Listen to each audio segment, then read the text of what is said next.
How are you guys doing? Today is Friday, November 26th, 2021.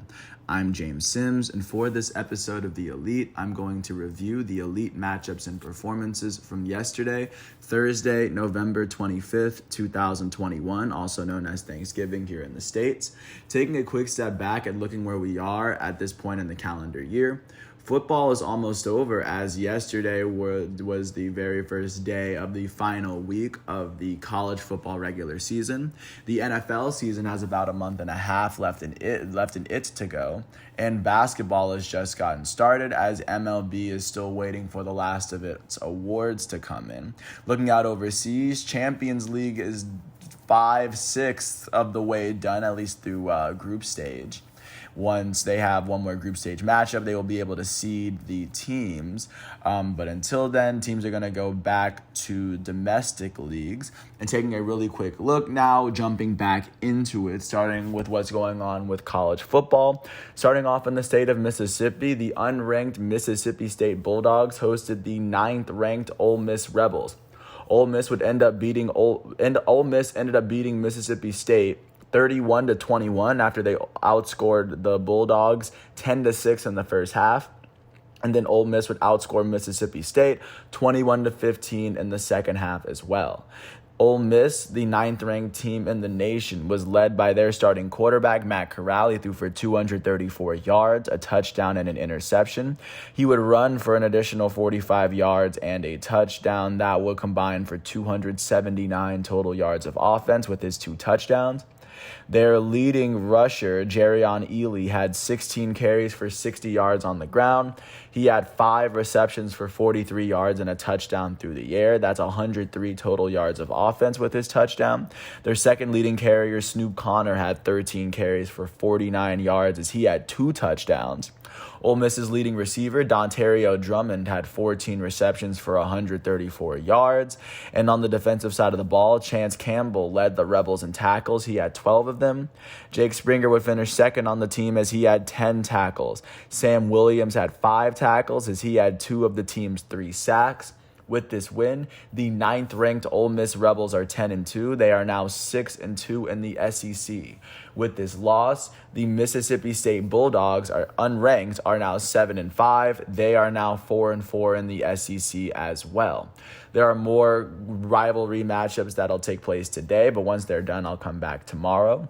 Taking a look at what's going on in college basketball, looking at the 4th-ranked team in the nation, the Kansas Jayhawks hosted the unranked North Texas Mean Green. Kansas ended up beating North Texas 71-59, winning this game by 12 after they outscored North Texas by 8 in the first half and by 4 in the second. The 4th-ranked Jayhawks were led in scoring by their starting guard, Ochai Agbaji. The senior out of Kansas City, Missouri, will go on to finish with 18 points in 33 minutes.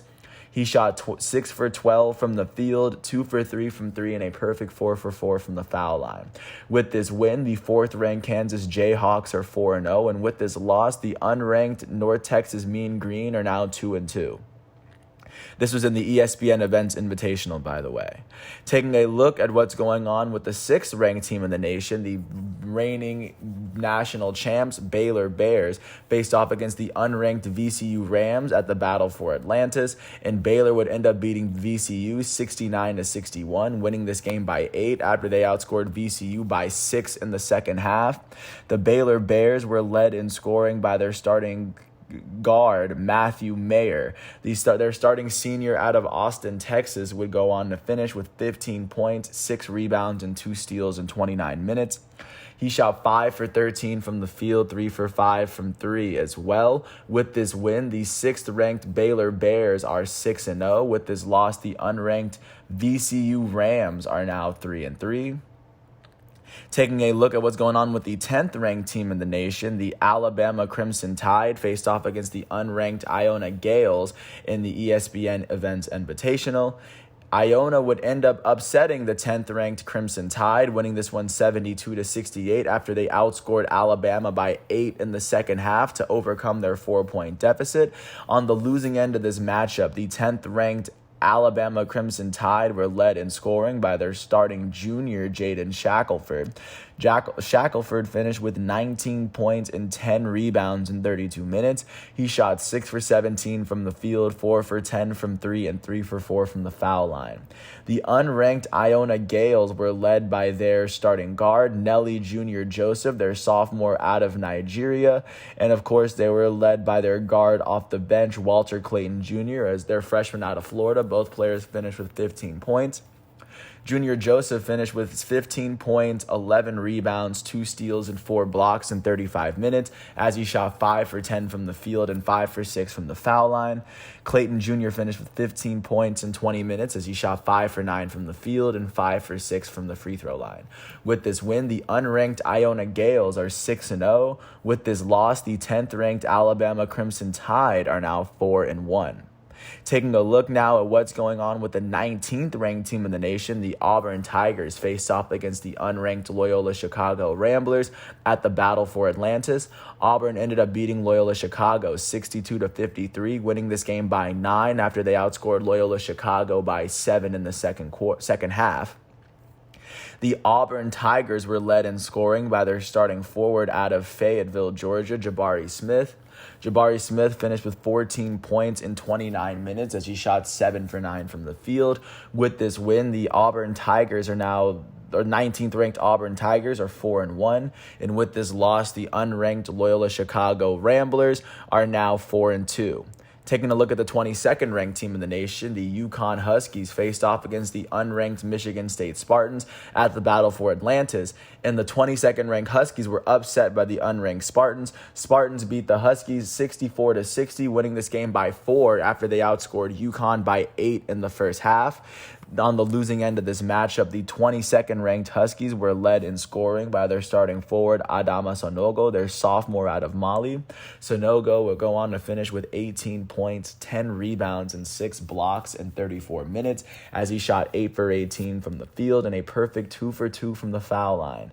The unranked Spartans on the winning end of this matchup were led in scoring by their starting forward, Gabe Brown, their senior out of Michigan. Gabe Brown will go on to finish with 16 points and 10 rebounds in 33 minutes. He shot 7 for 13 from the field and 2 for 3 from 3 on the night. With this win, the unranked Michigan State Spartans are now 5-1. And with this loss, the 22nd ranked UConn Huskies are now 5-1 as well. Last but not least, taking a look at the 24th ranked team in the nation, the undefeated USC Trojans faced off against the St. Joseph Hawks at the Paycom Wooden Legacy event. USC would end up beating St. Joe's 70-55, winning this game by 15 after outscoring St. Joe's by 12 in the first half. The 24th ranked Trojans were led in scoring by their starting guard, Boogie Ellis, their junior out of San Diego.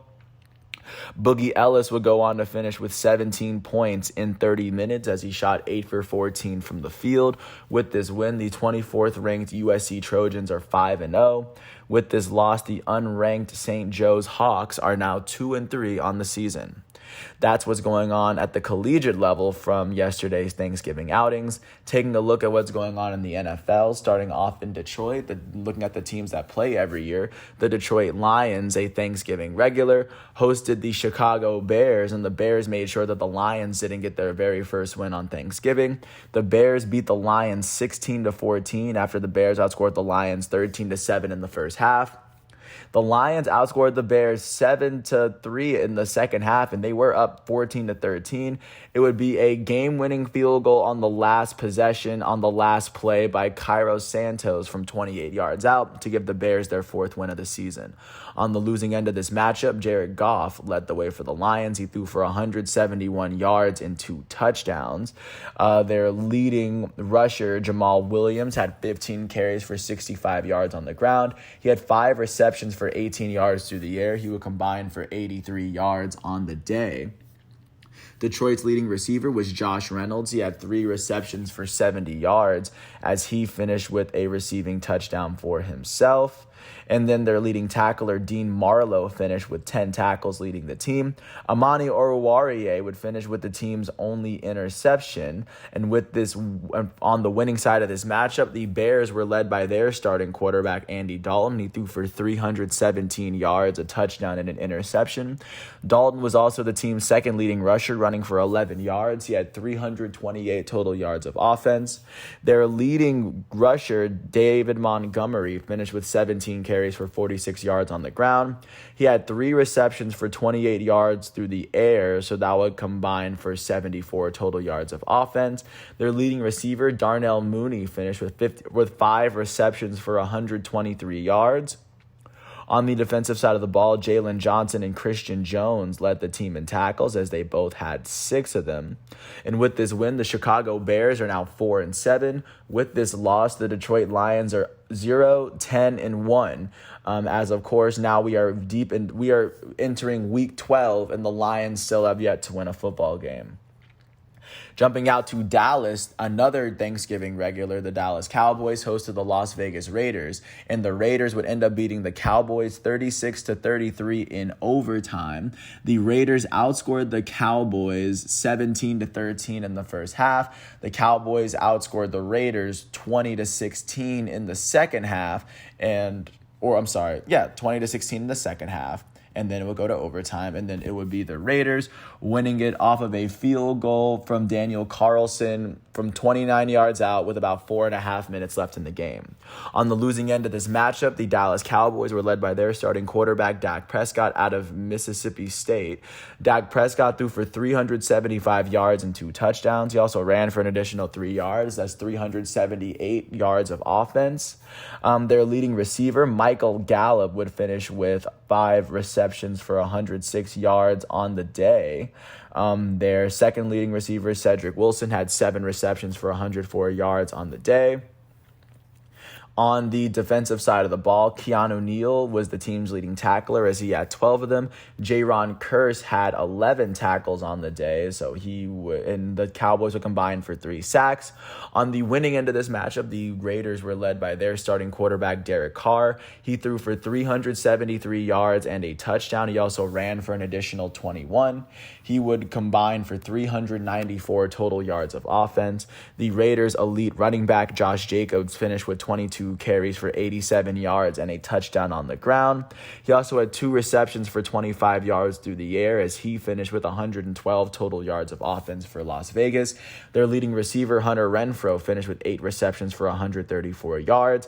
Their second leading receiver, Deshaun Jackson, finished with 3 receptions for 102 yards as he had the team's lone receiving touchdown. On the defensive side of the ball, Jonathan Abram would finish with 10 tackles, leading the team. And with this win, the Las Vegas Raiders are now 6-5, and with this loss, the Dallas Cowboys are now 7-4. Taking a look at the third and final game that took place on Thanksgiving, the New Orleans Saints hosted the Buffalo Bills. The Bills would end up beating the Saints 31-6 as they shut the Saints out for the first 3 quarters. At the end of 3, the score was 24-0, and then the Bills even outscored the Saints 7-6 in the fourth quarter. On the losing end of this matchup, the New Orleans Saints were led by their starting quarterback, Trevor Siemian. Trevor Siemian threw for 161 yards, a touchdown, and an interception. He also ran for 3 yards. So he had 166 total yards of offense. New Orleans' leading tackler was Demario Davis. He had 10 tackles on the day. Bradley Roby and Quan Alexander would finish with the team's 2 interceptions. And on the winning end of this matchup, the Buffalo Bills were led by their starting quarterback, Josh Allen, their elite starting quarterback out of Wyoming. He completed 23 of his 28 passes as he threw for 260 yards, 4 touchdowns, and 2 interceptions. Josh Allen also ran for 43 yards, so he combined for 303 total yards of offense with his 4 touchdowns. Through the air, the Bills' leading receiver was their elite wide receiver, Stephon Diggs. He had 7 receptions for 74 yards and a touchdown. On the defensive side of the ball, Matt Milano and their elite linebacker, Tremaine Edmonds, would tie for the team high in tackles as they both had 8 of them. And then Jordan Poyer would finish with the team's lone interception. With this win, the Buffalo Bills are now 7-4. With this loss, the New Orleans Saints are now 5-6 on the season. And then, of course, with no basketball going on, the only matchups that took place overseas were Champions League matchups, or not Champions League, Europa League. And looking through a couple of them, looking at Russia, Lazio was able to beat Lokomotiv Moscow 3-0, with 2 of their goals coming from their elite coming from penalty kicks from their elite Italian striker, Ciro Immobile. And really, other than that, not much going on in that realm. But with that said, I want to thank everyone for listening to all 15 minutes of this piece. I want to thank ESPN, the NCAA, and NFL websites for giving me what I needed. And I want to thank everyone once again. I hope all is well. And once all of today's exhibitions and matchups are done, I will come back tomorrow with another episode. And with that said, I want to thank everyone once again for listening to this piece. I hope all is well, and I'll catch you with more tomorrow. Peace out.